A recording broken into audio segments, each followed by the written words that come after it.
dying times here. One day I was studying a lesson for my history class when one of the readings provided this quote. Can you imagine a nation that is dependent on automotive transportation running out of oil? This quote made me think of the world featured in my favorite film franchise, Mad Max. During the late 1970s, an inspiring director named George Miller has released his directorial debut, Mad Max. At the time, the film wasn't a big success, but over time, it started to gain a massive cult following. In 1981, the second installment of the growing Mad Max series was released under the title The Road Warrior. This was the first time a Mad Max movie was a major success and spawned yet another sequel.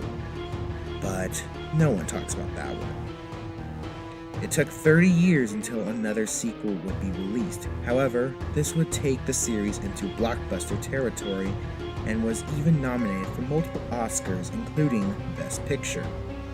But why is this series of post-apocalyptic action films so important, especially to this new day and age? The first Mad Max gave the audience a glimpse of a world dependent on gasoline, in which criminals have taken over. The police of this world have gone to the extremes to keep the crime rates under control. At this point, society as we know it is on the brink of deterioration. The last ounce of hope comes in the form of a cop and his family.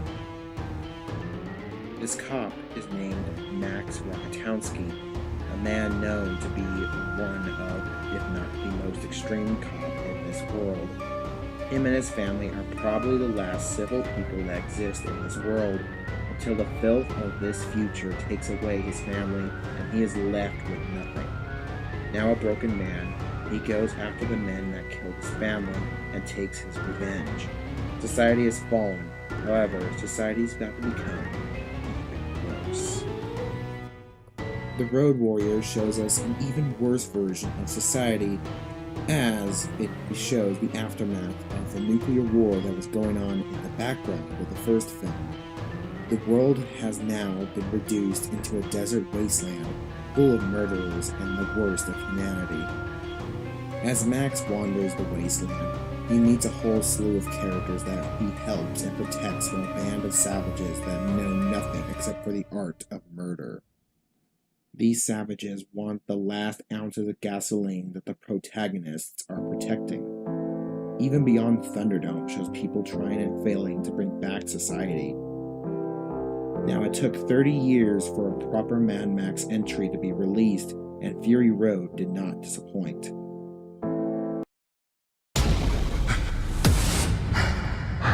In this wasteland, I am the one who runs from both the living and the dead. This was the Mad Max movie with lots of different symbolic themes mixed into one action-packed film. Fury Road takes on the theme of a deteriorating society and fully expands upon it. The fact that the antagonists worship the villain Immortan Joe as a deity details the need to follow someone who can be believed to bring society back to its roots. That's usually the case with people who worship someone who promises to bring back their country to its true state. However, someone of that persona will likely take advantage of that power and use it to their own ideals. Immortan Joe wants power over the people, and one of the major resources of the wasteland would be water. They even say this in the movie. Whoever has control of the water can control the people. However, not everyone will listen to their bullshit and will revolt against those in control. Furiosa and the Five Wives are an example of rebellion. Their escape from Immortan Joe's citadel is the start of rebellion against their oppressors. In this film, Max acts as a guardian figure and at times as a leader for Furiosa and the Five Wives, guiding them to their freedom from man.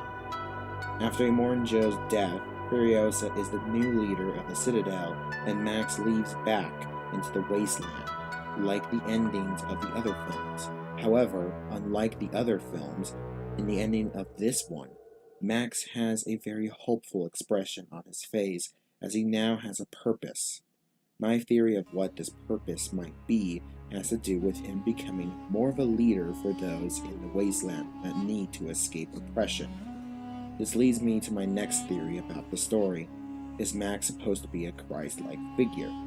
I can't help but see similarities between the story of Jesus Christ and the story of Mad Max. In the Bible, when Jesus is born, society at the time was, well, 50-50. As Jesus started to grow up, society started to fall and become more corrupted. Just like in the Mad Max films, in the original, the society Max lives in is about 50-50. Then by the second, third, and fourth movies, society is mostly dead, and Max is leading groups of people out of their oppression and into their freedom. In conclusion, what would happen to the behavior of society if the fuel technology that it depends on just suddenly stopped working? The answer may be found within the Mad Max series. The answer would be a world gone mad and started during the course of just one lovely day. As the world fell, each of us in our own way was broken. It was hard to know who was more crazy.